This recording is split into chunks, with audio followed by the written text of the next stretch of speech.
Everyone in Dry Creek knew Mara Hale as the widow, but the word did not begin to cover what she had become to the town. She was a warning, a quiet example of what happened when luck ran out and no one stepped in.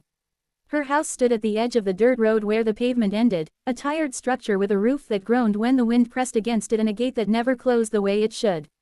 People passed it every day and pretended not to notice the way the paint peeled like old skin or how the windows stayed dark even when other homes glowed warm at night. Mara had once been like everyone else.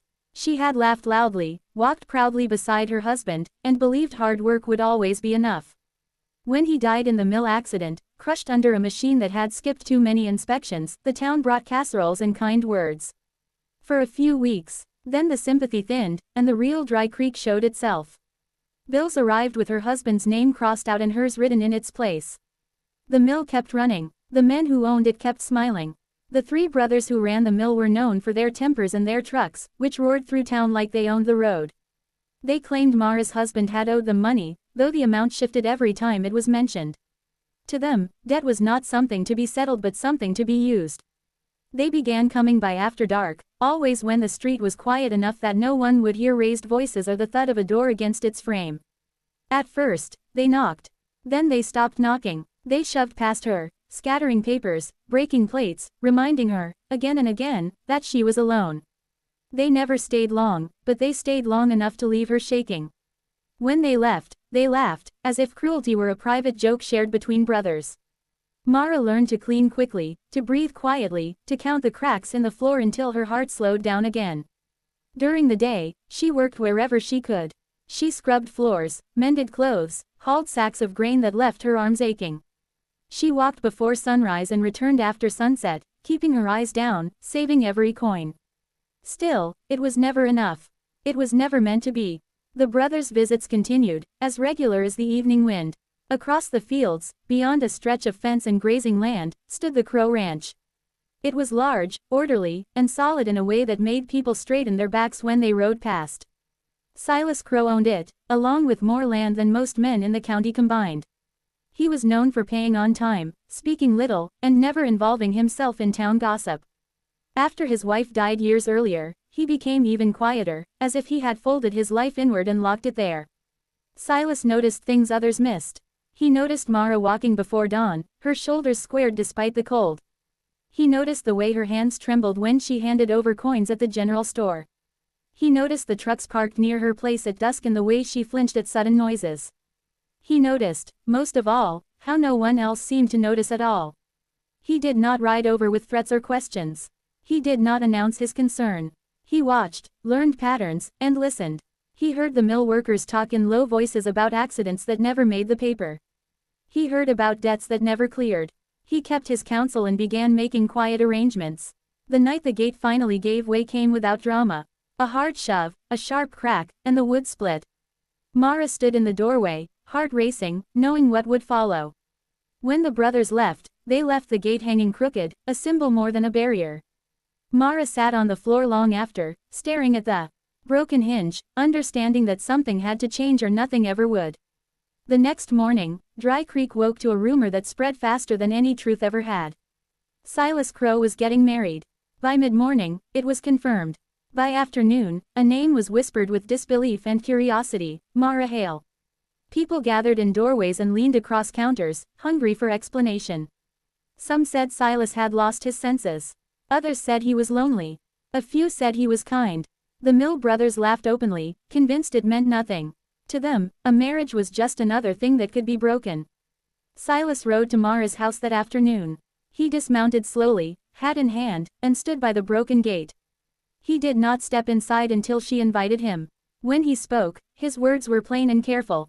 He did not promise love or miracles. He offered a home where the doors stayed shut. He offered safety backed by law and land. He offered her a choice. Mara listened, searching his face for cruelty or pride and finding neither. She saw steadiness. She saw resolve. She saw a chance to breathe. Saying yes did not feel like surrender. It felt like standing up. The wedding came together quickly. There were no flowers imported from the city, no grand speeches. The town came anyway, drawn by curiosity and disbelief. Mara wore a simple dress borrowed from a neighbor who suddenly remembered kindness. Silas wore his best coat. When they stood together, Something in the air shifted, subtle but real. As they spoke their vows, Mara felt her hands stop shaking. For the first time in months, she felt seen, not as a burden or a target, but as a person worth standing beside. The Mill brothers watched from a distance, smiles tight and eyes sharp, already planning how little they thought this would change. They were wrong. They just did not know it yet. Life on the Crow Ranch did not transform Mara overnight. It worked more quietly than that, like a steady hand easing a frightened animal back from the edge. The first thing she noticed was the silence. Nights passed without engines growling outside the gate, without fists on wood, without laughter that made her stomach knot. The house itself seemed to breathe differently, solid walls holding warmth, doors that closed with a sound that meant finished, not inviting. Mara slept in short stretches at first, waking at every creak, but each morning came without disaster, and slowly her body learned what peace felt like. Silas did not crowd her. He gave her space and routine, both offered without conditions. He showed her where the ledgers were kept, how the ranch ran, and which fences needed attention before winter. He spoke to her as an equal, not as a rescued thing. When she asked questions, he answered. When she fell silent, he let the quiet sit between them. Trust, she learned, could grow without pressure. Word spread fast that the widow had become Mrs. Crow. Some people softened immediately, as if respect were something granted only by association with power. Others watched carefully, waiting for proof that the marriage was a mistake. Mara felt the eyes on her when she went into town, but they no longer followed her home. That alone felt like a victory. The Mill brothers tested the change sooner than expected. One evening, just as the sun bled red across the fields, their trucks rolled up the long drive, engines rumbling with familiar menace. Mara's heart jumped, old fear rising fast, but Silas was already there, calm and unhurried, as if he had been expecting them all along. He told her to stay inside, his voice steady, not commanding but reassuring. He met them at the gate with a folder tucked under his arm. No raised voices, no threats. Just paper, heavy with meaning. They sneered at first, leaning against their trucks, calling him names meant to provoke. Silas let them talk. When he finally spoke, he laid out what he had been doing while the town looked away. He had purchased the outstanding notes tied to Mara's so-called debts. He had bought into the mill quietly, share by share, when the bank grew tired of risk. He had collected sworn statements from workers who had been hurt and ignored, from families paid off to stay silent. Everything was dated, everything was signed. The laughter stopped. When the sheriff arrived, invited, not summoned, the brothers' confidence cracked.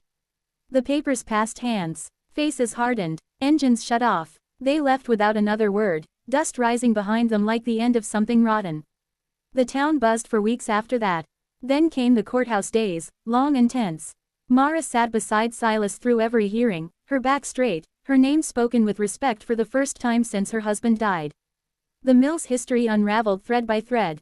Fines were issued, licenses were pulled, charges followed where evidence allowed. The mill gates closed, not with drama, but with finality. When it was over, people looked at Mara differently. Not with pity, but with something closer to understanding. She had not been saved by marriage, she had been protected long enough to stand on her own feet again. Silas never claimed credit, he simply returned to the land, to cattle and fences and early mornings.